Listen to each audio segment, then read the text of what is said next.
Assalamualaikum warahmatullahi wabarakatuh. Pada pertemuan kita hari ini, materi yang akan kita bahas adalah tentang teori perkembangan menurut paham psikologi sosial. Oke, sebelum kita masuk ke materi, Ibu mau perkenalkan dulu siapa tokoh dari psikologi sosial ini.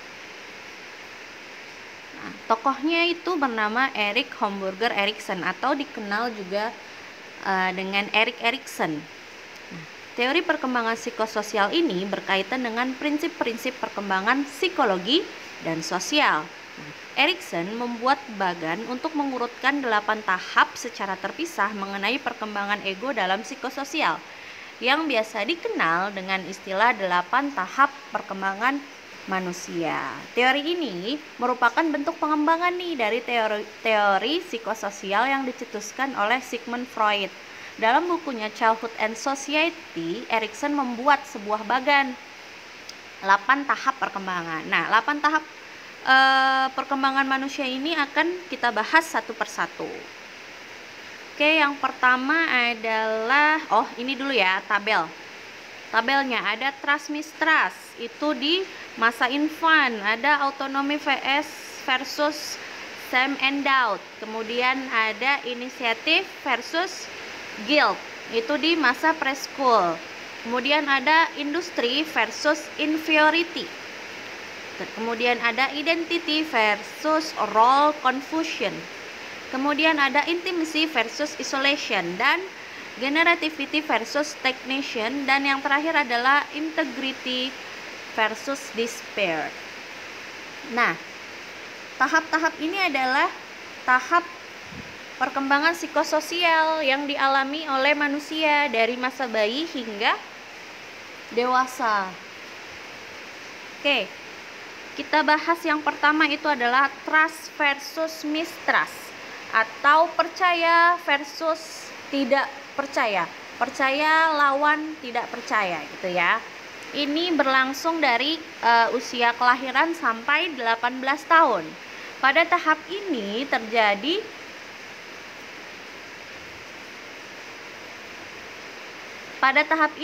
pada masa awal pertumbuhan seseorang dimulai.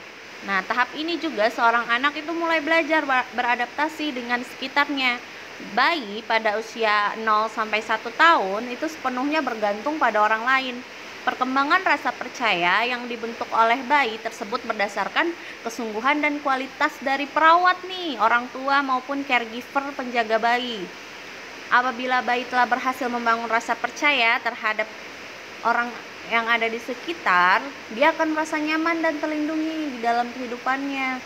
Nah, berbeda jika pengasuhnya itu tidak stabil emosinya atau tidak merawat anak secara baik atau mengabaikan anak. Ini menyebabkan rasa tidak nyaman dan tidak percaya pada lingkungan sekitar anak. Hal pertama yang diajari oleh seorang anak adalah rasa percaya pada orang-orang yang ada di sekitarnya. Misalnya orang terdekat, ibu pengasuh, kakak, adik, nenek, kakek. Nah, itu semua harus memberikan rasa percaya pada anak. Jika orang di sekitar itu memperhatikan kebutuhan si anak, seperti makan, kasih sayang, pemenuhan rasa aman, nah maka dari itu anak akan menggantungkan kebutuhannya dengan bergantung pada rasa percaya. Nah, kalau misalnya anak itu diabaikan, maka secara tidak langsung itu akan membentuk anak menjadi seorang yang penuh kecurigaan, sebab ia merasa tidak aman untuk hidup di dunia. Seperti itu. Jadi bayi yang diabaikan itu tidak percaya, jadi bawaannya itu selalu curiga akan lingkungan. Selanjutnya ada autonomy versus doubt, kemandirian versus keraguan. Nah, jadi tahap ini merupakan tahap yang berlangsung mulai dari usia 1 sampai 3 tahun. Pada masa ini anak cenderung aktif dalam segala hal ya. Sehingga orang tua itu dianjurkan untuk tidak terlalu membatasi ruang gerak si anak dan kemandiriannya gitu. Namun enggak juga sih memberikan kebebasan dengan membiarkan anak melakukan apapun yang dia mau, tetap ada batasan. Nah, pada tahap ini anak sudah memiliki kemampuan untuk melakukan beberapa kegiatan secara mandiri, seperti makan, minum, kayak sendal gitu. Jadi dia udah independen gitu. Kepercayaan orang tua pada anak nih di usia ini untuk mengeksplorasi hal-hal yang dapat dilakukan secara mandiri dan memberikan bimbingan kepada anak untuk menjadi pribadi yang mandiri dan percaya diri. Nah, sementara pada tahap ini jika orang tua membatasi dan berlaku keras pada anak, akan membentuk anak yang lemah dan tidak kompeten dan menyebabkan malu dan ragu-ragu terhadap kemampuannya. Pembatasan ruang gerak pada anak dapat menyebabkan anak mudah menyerah dan tidak dapat melakukan segala sesuatu tanpa bantuan orang lain. Seperti itu. Selanjutnya tahap yang ketiga. Ada inisiatif versus guilt. Di sini berlangsung pada usia 3-6 tahun ya. Pada tahap ini kemampuan motorik dan bahasa anak itu sudah mulai matang, sehingga memungkinkan mereka untuk lebih agresif dan mengeksplor lingkungan mereka baik secara fisik maupun sosial. Pada usia ini nih, anak sudah mulai memiliki inisiatif dalam melakukan suatu tindakan, misalnya berlari, bermain, melompat, melempar, sesuka hati mereka. Nah, orang tua yang suka memberikan hukuman terhadap anak dalam upaya mengambil inisiatif akan membuat anak bersalah tentang dorongan yang dialaminya.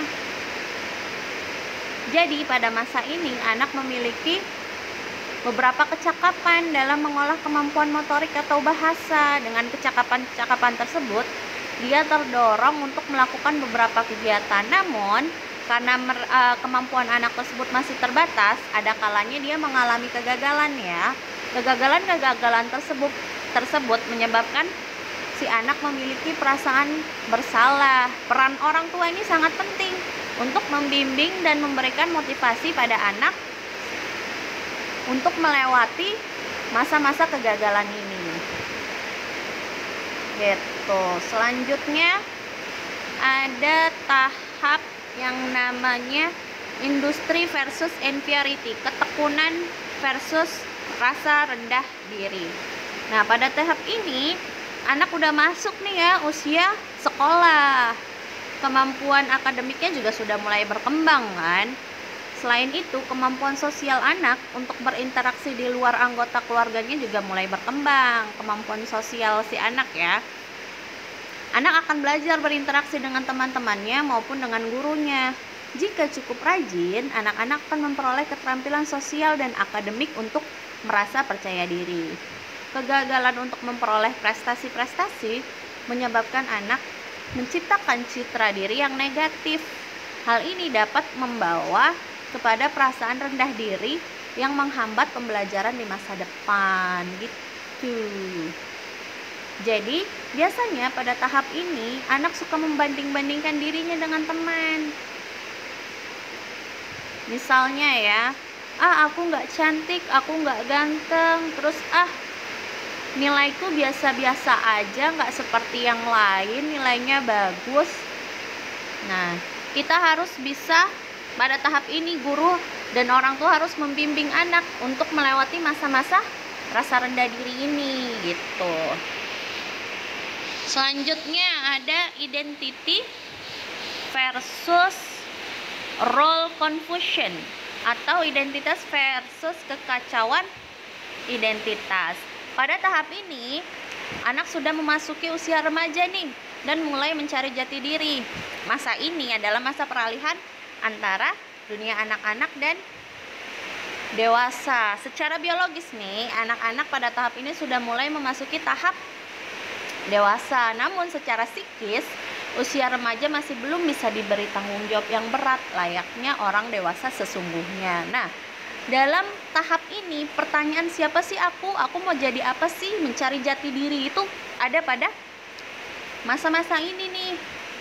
Biasanya mereka akan memulai dengan membangun sebuah kelompok kecil atau bisa kita sebut geng lah ya, untuk mencari identitas mereka. Aku mau jadi seperti apa sih? Aku ini orang yang seperti apa sih gitu. Jadi ingin mencoba menemukan jati diri mereka. Bimbingan dan pengarahan ini sangat perlu pada masa-masa remaja ini, harus terkontrol gitu. Jangan sampai pencarian jati dirinya itu kebablasan, malah ke arah yang negatif. Selanjutnya ada tahap yang namanya intimacy versus isolasi. Keintiman versus isolasi. Nah, ini tahap ini kelanjutan dari tahap sebelumnya. Jadi seseorang itu sudah mengetahui jati diri mereka dan akan menjadi apa nantinya mereka gitu. Mereka sudah punya step by step dalam kehidupan mereka, planningnya. Jika pada masa sebelumnya individu ini memiliki ikatan yang kuat dengan kelompok sebaya, pada masa ini nih ikatan kelompok sudah mulai longgar. Jadi mereka lebih fokus pada diri mereka sendiri ketimbang hubungan-hubungan kelompok gitu. Jadi sudah mulai selektif nih untuk membina hubungan sama orang lain. Keberhasilan dalam fase ini nggak terlepas dari fase-fase sebelumnya. Jika fase sebelumnya seseorang dapat mengatasi rasa curiga, rendah diri maupun kebingungan identitas, maka hal tersebut akan berdampak pada kegagalan dalam membina sebuah hubungan dan menjadikan sebagian orang itu menjadi orang yang terisolasi karena dia sudah gagal menjalin hubungan dengan orang lain, entah dalam hubungan relasi maupun hubungan yang lebih dekat, intimasi. Ketika dia gagal, dia akan mengisolasi dirinya dan menganggap bahwa lingkungan itu, penolakan-penolakan yang terjadi terhadap dirinya itu akan membuat dia menarik diri, mengisolasi dirinya sendiri. Selanjutnya tahap yang ketujuh, generativity versus self-absorption.